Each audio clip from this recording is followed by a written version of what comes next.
Okay, let's look at some examples from the 6.3 homework. I want to start with number 2, and the reason I chose this one is this is a very similar multivariable function as the one that I was showing on that 3D graph. So this one has a very similar shape. It's just slightly different because the coefficients from the x cubed and the y cubed are different. So our job is to find the relative maximums and minimum values. Well, in order to find those, I have to find my critical points because my maximum and minimum values can only happen at critical points.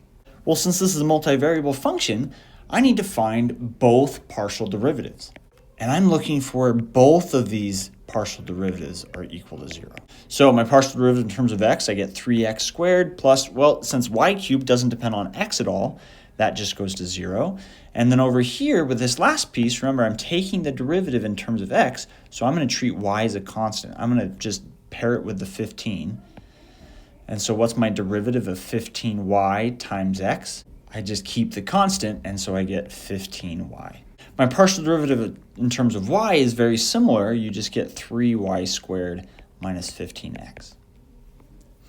So where do I go from here? Remember, I want both of these partial derivatives to equal to 0.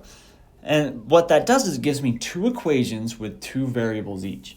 So how do I do this? Well, we're going to use a method called substitution to actually do this. What I'm going to do is I'm going to take this first partial derivative and solve for y. Well, what can I do with that? Well, I can, since now I know what y has to equal in order for this partial derivative to equal 0, I can plug that in. I can substitute that in for y in my other partial equation. And so I get 3 times this 1/5 x squared, all squared, right, because it was y squared. So I'm going to square all of that, minus 15x equals 0. This gives me 3 over 25 times x to the 4th. X squared squared is x to the 4th minus 15x equals 0. And now I can solve for x because now I only have one equation in terms of one variable. How do I do this? Well, notice I can factor something out here. I'm going to factor out a 3x. What does that leave me with? It leaves me with 1 over 25 times x cubed for that first term. And then for the other term, I'm just left with a 5. Well, by factoring it, I now have two solutions. My first solution is just where is 3x equal to 0, and that's just when x is equal to 0. So there's one solution, and my other solution comes from where does 1/25 x cubed minus 5 equal 0, and I can solve for this. Okay, so I have two different solutions here, two different critical points. And that happened back in chapter 2 where we have two possible critical points. Well, the same thing's happening here is I have two different critical points. But with each of these, I need the corresponding y value that goes with it.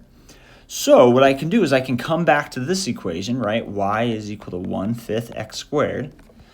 In order for me the critical point, or in order for the partial in terms of x to equal 0, this has to be true. And now I can plug in these values. I can plug 0 in for x, and I get y is equal to 1/5 times 0 squared, which is just 0. So my corresponding y value for this critical point is just 0. Okay, let's do the same thing for my other critical point, where x is equal to 5. I'm going to plug that into my function, and I get 1/5 times 25, which is equal to 5. So my y value for this is also equal to 5. And now I have a corresponding y value for that critical x value. So I now have two critical points, 0, 0, and 5, 5. Both of those are critical points. And now I just need to decide, okay, are these critical points minimums, maximums, or saddle points? How do I do that? Well, I need to find my determinant. Remember, what does the determinant depend on? Determinant depends on your double derivative in terms of x. So let's go ahead and figure out what that would be. My partial derivative in terms of x, just my single derivative in terms of x, was this 3x squared minus 15y. So if I find my second partial in terms of x, my double derivative in terms of x, I get, well, derivative of 3x squared in terms of x is 6x, and derivative of minus 15y in terms of x is just 0 because it doesn't depend on x. Well, let's do the same thing with my double derivative in terms of y. I need to find that. And guess what? I get something very similar. I get 6y. Now remember though, with my determinant, I will also need the mixed partial. And remember, with this one, it doesn't matter what order we go in. So I'll start with the partial in terms of x and then take the partial derivative in terms of y. If I were to take this derivative in terms of y, the derivative of 3x squared just goes to 0 because it doesn't depend on y. And then the partial derivative in terms of y of negative 15y is just negative 15. So I get negative 15. And you can check this. Go ahead and try switching around the order of those derivatives. You should still get negative 15. Okay, so with that in mind, let's go back to my determinant. To find my determinant, I'm going to do the double derivative in terms of x times the double derivative in terms of y minus the mixed derivative squared. So in our case, I get 6x times 6y minus this negative 15 squared. So here's my determinant without any values plugged in. So what do I do now? Now I test each of my critical points. Let's start with 0, 0. If I plug in 0, 0 here, I get 36 times 0 minus 225. Well, 36 times 0 is just 0, and so I get negative 225, meaning my determinant is less than 0. And right off the bat, that tells me I'm working with a saddle point at 0, 0, because my determinant value was less than 0. So 0, 0 is a critical point, but it represents a saddle point for my function. Well, let's try this again with my other critical point. So now let's try 5, 5. I'm going to get 36 times my x value of 5 times my y value of 5 minus 225. And I get 675. I get a value that's greater than 0. Now remember, all this tells me is that this means that it's either a local min or a local maximum. So in order to be able to decide which one it is, I need to just test one of the double derivatives. So let's go ahead and test f double x. Remember, my double derivative in terms of x was just 6x. So now all I'll do is I'll plug in my coordinate point, which this only depends on x, so I only need to worry about plugging in the x value, and I get 30. 30 is greater than 0. So I have my function is concave up at this point, meaning this is a local min. So let's review what we did here. We first, to be able to find my relative maximums and minimum values, first I took the partial derivative in terms of both x and y. I set both equal to 0, and then I solved by using substitution. I solved for what my critical points were. Initially, I just got x values, but then I plugged those x values back into this equation in order to get my y values. And I got these two different coordinate points that represented critical points. What did I do from there? Well, I found my double derivatives, my second order derivatives, in order to build my determinant function. And then with that determinant function, I plugged in my two different critical points to decide whether they were saddle points or local mins or local maxes. Okay, so that takes care of number 2. Okay, the next problem I want to go through is number 6 from your homework. And this is a good applied problem. Here we have a trash company that's designing an open top rectangular dumpster that we want to have a volume of 6,655 cubic feet. But in order to build this right so that it doesn't fall apart, we have to make the bottom cost a little bit more to make. So the bottom costs $5 a square foot, while the sides cost $4 a square foot. We want to find the dimensions of this container that will minimize the total cost. So optimization, right? We're trying to minimize something. So this problem probably sounds pretty familiar. We did something similar to this back in chapter 2 when we first learned about optimization, but we're going to see how this actually requires multivariable computation. So take a look at what we know. So first of all, we can go ahead and label these dimensions. I've got my length, my width, and my height here. What am I trying to optimize? I'm trying to minimize cost. So that means I need an equation to model the cost of this bin. Well, what is cost? Well, if I'm building the bin, then the only thing I have to pay for is the actual sides of the bin. I'm not putting anything inside. That's where the trash will go. So that means the cost of building this dumpster is related to surface area. So I'm going to go ahead and put my surface area formula in here, right? I'm going to have length times width. By multiplying length times width, I get the surface area of the bottom and the top. But remember, the top is open, so I'm not going to put something on top. So this one represents the bottom. I'm also, to get my full surface area, I also need to compute the areas of each of these sides. So that would be width times height. So that's for each of the sides. And then I need to compute the surface area of the front and the back, which would be length times height. So that's how I get my surface area. And of course, then I would just add these together. But an important thing to keep in mind is, first of all, how many sides are there? There's 2 sides. Since I'm with the front and the back, there's 2 different surfaces there. So I need to multiply both of those by 2. And that right there just gives me the surface area. So how do I turn this into cost? If I focus on each piece, if I start with this one, length times width, that'll give me the surface area of the bottom surface.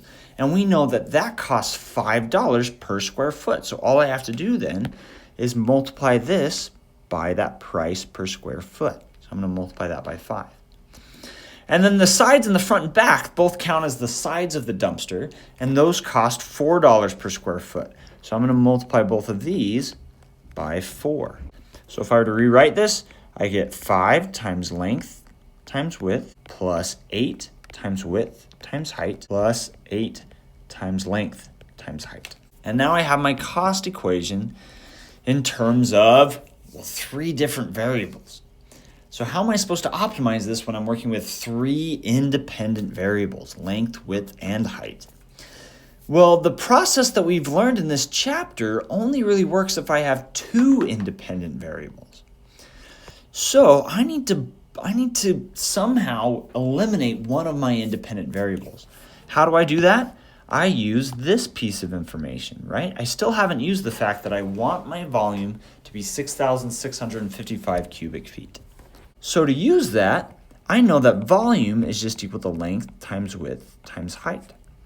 And if I want this fixed at 6,655, I can set it equal to 6,655. And now I can just solve for one of my variables. It doesn't matter which one, but I just need to solve for one of them. Let's solve for height. This tells me that the height is equal to 6,655 divided by length times width.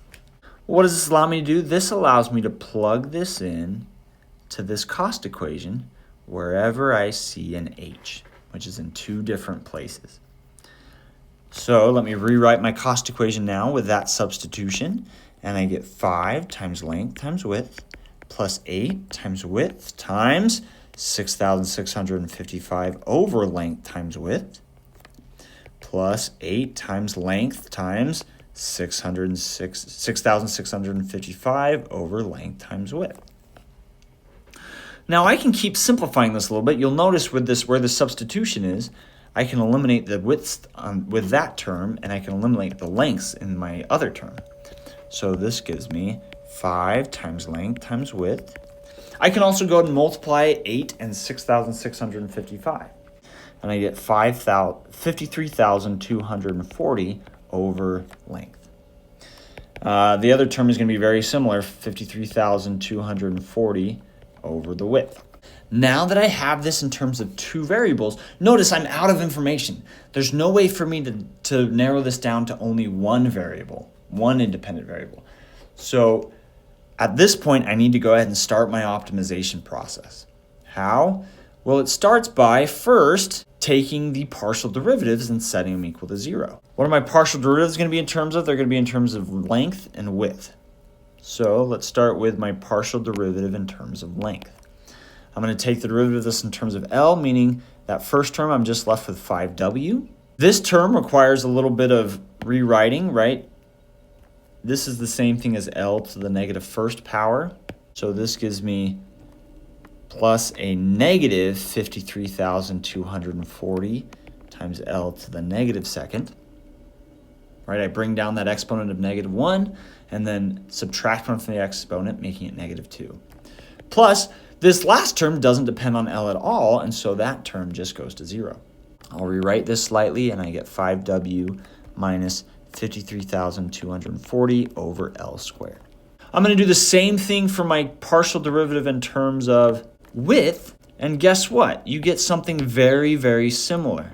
You get 5L minus 53,240 over W squared, over your width squared. You get something very similar, just the opposite. So now what do? Now I want both of these partial derivatives to equal 0. So I'm going to set them both equal to 0, and then with one of them, I need to solve for one of my variables.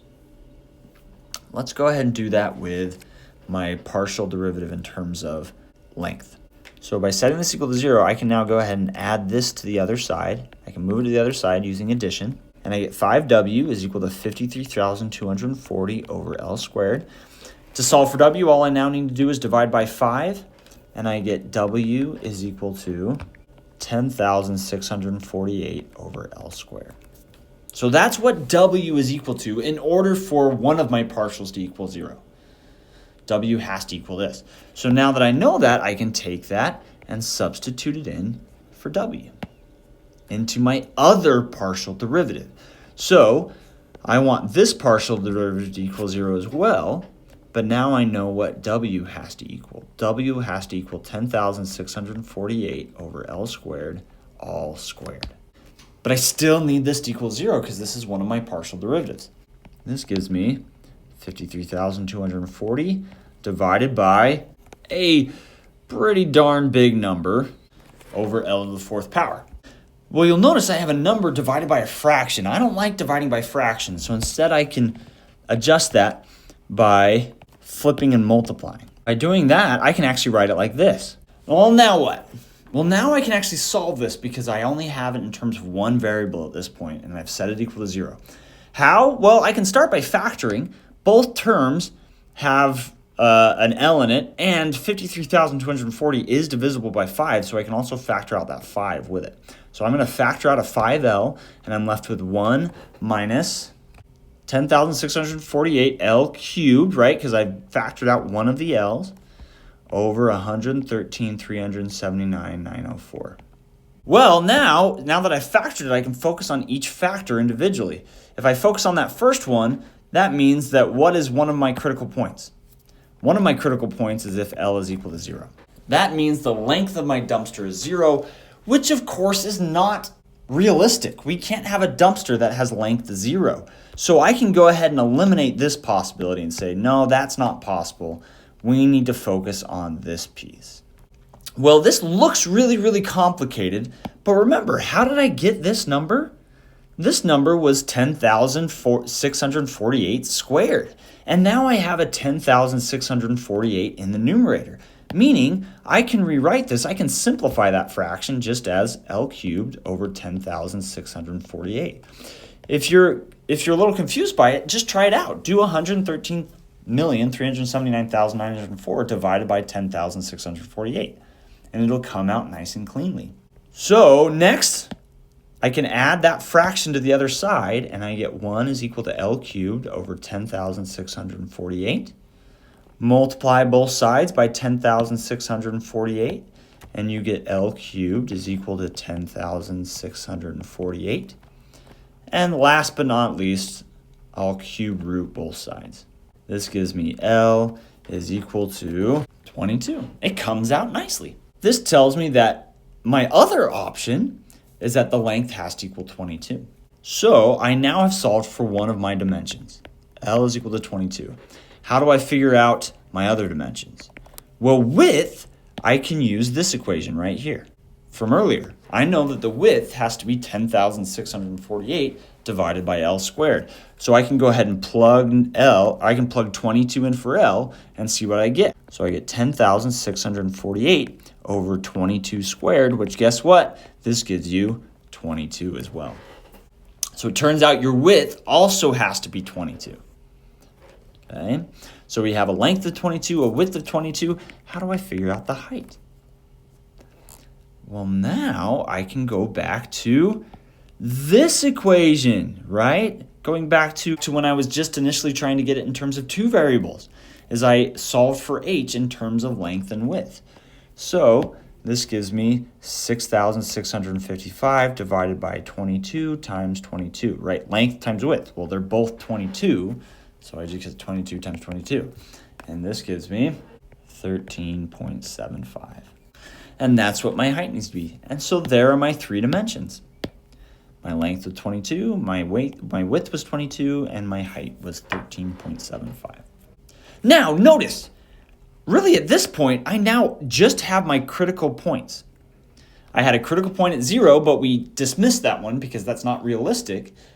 And so the only other critical point is this combination of my length of 22, my width of 22, and my height of 13.75. That's only one critical point. It's just all of the different values, all the different variable values for that single critical point. I don't have any other options. So at this point, I don't need to test whether this is a local min or a local max. I can go ahead and just assume that this minimizes the cost. And I can call it good. My length was 22 feet, my width was 22 feet, and my height was 13.75 feet. Okay, good luck with the rest of the problems. If you still have questions, please reach out, and I'd be happy to help you. And thanks for a great semester. Good luck on the final.